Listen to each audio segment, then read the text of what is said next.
দাদা সাহেব পুরস্কার পাচ্ছেন মিঠুন চক্রবর্তী। সোমবার সকালে এই খবরটি ঘোষণা করলেন কেন্দ্রীয় তথ্য ও সম্প্রচার মন্ত্রী অশ্বিনী বৈষ্ণব।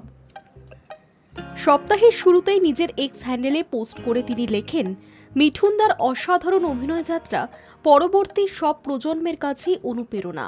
আনন্দের সঙ্গে ঘোষণা করছি, দাদা সাহেব ফালকে জুরি থেকে ঠিক করা হয়েছে এবছর মিঠুন চক্রবর্তীকে দাদা সাহেব ফালকে পুরস্কারে পুরস্কৃত করা হবে। ভারতীয় সিনেমায় অনবদ্য অবদান, জাতীয় পুরস্কার পদ্ম সম্মানে ভূষিত হয়েছেন বহু আগেই। অর্ধ শতাব্দী জুড়ে ভারতীয় সিনে দুনিয়ায় রাজত্ব করেছেন মিঠুন চক্রবর্তী।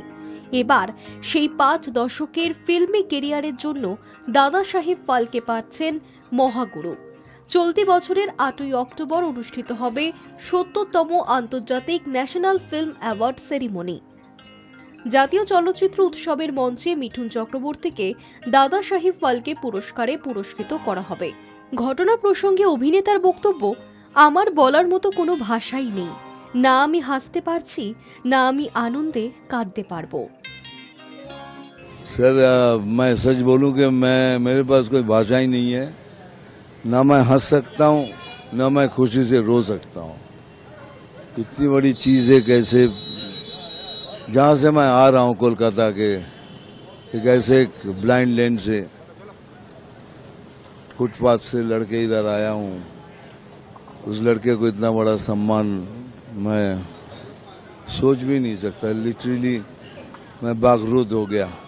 बस इतना बोल सकता हूँ, ये मैं डेडिकेट कर रहा हूँ मैं अपने फैमिली को और मेरे फैंस पूरे विश्व में जहाँ भी हैं उन सभी को।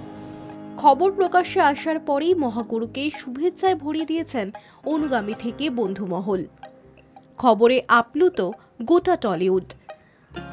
অভিনেতা রুদ্রনীল ঘোষ থেকে পরিচালক কমলেশ্বর মুখোপাধ্যায় সহ অনেকেই শুভেচ্ছা জানিয়েছেন অভিনেতাকে।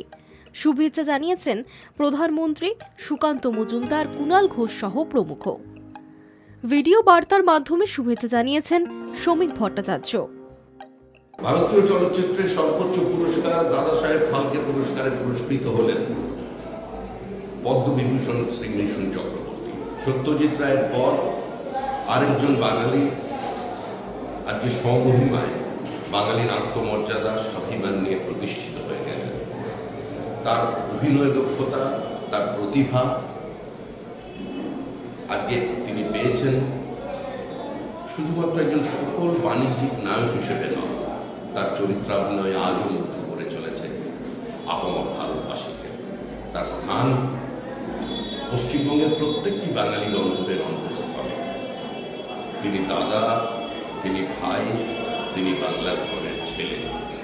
তার যাত্রাপথ কোনোদিন মসৃণ ছিল না। সমর্পণ এবং সংঘর্ষের মধ্যে দিয়ে তার এই উত্তরণের জন্য আজ তাকে অনেক অনেক অনেক অভিনন্দন। 1976 সাল থেকে তার অভিনয় যাত্রা শুরু। নিম্ন মধ্যবিত্ত পরিবারের ছেলে তিনি। উত্তর কলকাতার গলি থেকে মুম্বাইয়ের রাজপথ। তার অভিনয় যাত্রা যেন অনেকটা ছবির চিত্রনাট্যের মতোই। মৃগয়া ছবির মাধ্যমে অভিনয় জগতে প্রথম হাতেখড়ি তার। প্রথম ছবিতেই তার ঝুলিতে আসে সেরা অভিনেতার পুরস্কার। জাতীয় পুরস্কারে পুরস্কৃত করা হয় তাকে।